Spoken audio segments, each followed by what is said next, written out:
gotta make some more noise than that.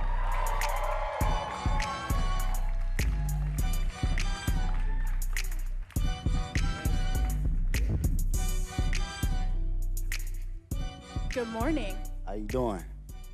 You know, Kendrick, it's a little bit surreal to actually see you in the flesh.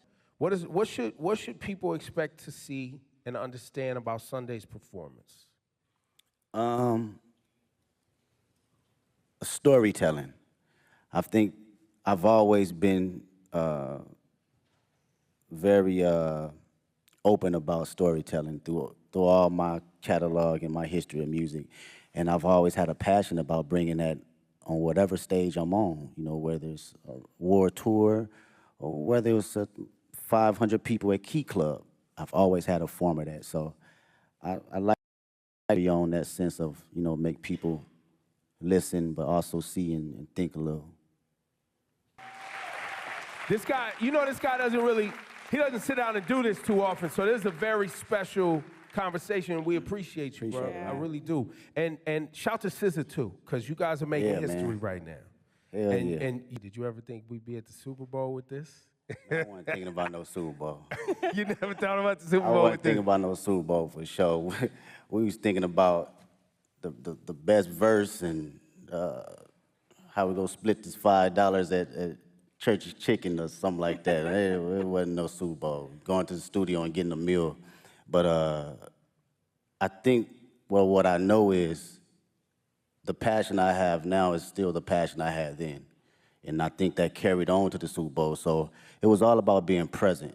As long as I was present in the studio and present in whatever that line was or whatever that mistake was, rapping or doing hooks or choruses or whatnot, I was present in that moment. I felt that passion. I think being present and not actually foreseeing everything kept me in the grounded state of mind in order to be at, you know, big stages like this.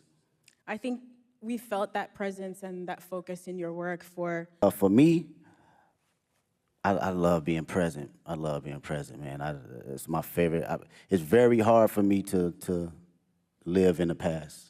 It's very hard. I respect the past wholeheartedly, but being in the now and being just locked into how I feel and the energy I have now, that's the LA energy for me. That's something that I want to carry over to New Orleans and for the world to see. This is me, this is Kendrick Lamar, 37 years old, and I still feel like I'm elevating. I'm still on the journey though, you know? And I want that energy to, you know, ooze out into the televisions and to the people that's in that building. Well, and career, have you guys had a chance to even see each other in this moment and be like, yo, like? We haven't even had a chance to crash out about it because everything been moving fast, like far as production and rehearsals and stuff. So we speak, but we haven't really got a chance to settle into the moment.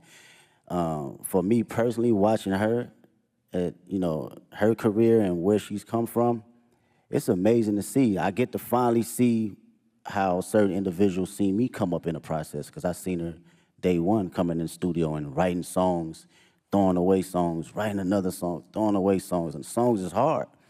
And I understood that process though, wanting to be great. You know, even when we, you know, people saying this is classic records, you're like, no, you know, I'm gonna write another one. And I understood that and I seen it, so to see it now magnified is like, she always had it, man. She always had it, and I'm just honored to be next to a talent. Yeah, you've both worked really hard to be here in this moment, and it's just a continuum of who I am, really. I've always stayed to myself. I've always been in my own bubble, whether it's with the fam or whether it's training.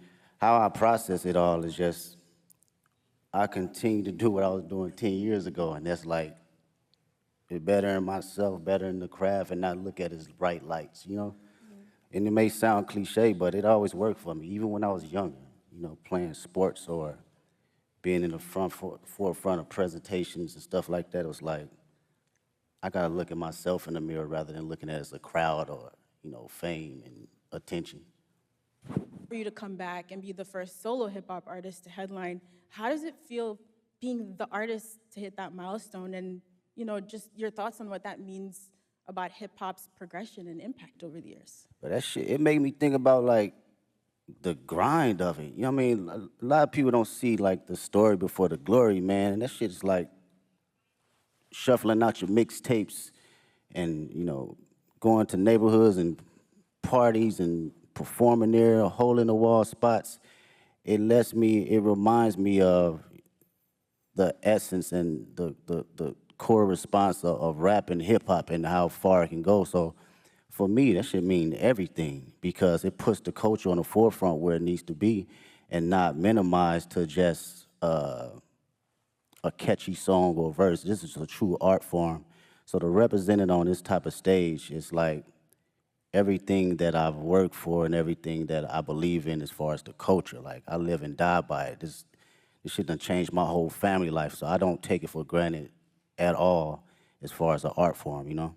Be able to stream the full halftime show right there on Apple Music. You can listen, you can watch, you can sing, all the things Kendrick all the time on Apple Music. So one more time, for all of you, Kendrick Lamar, thank you for delivering as usual.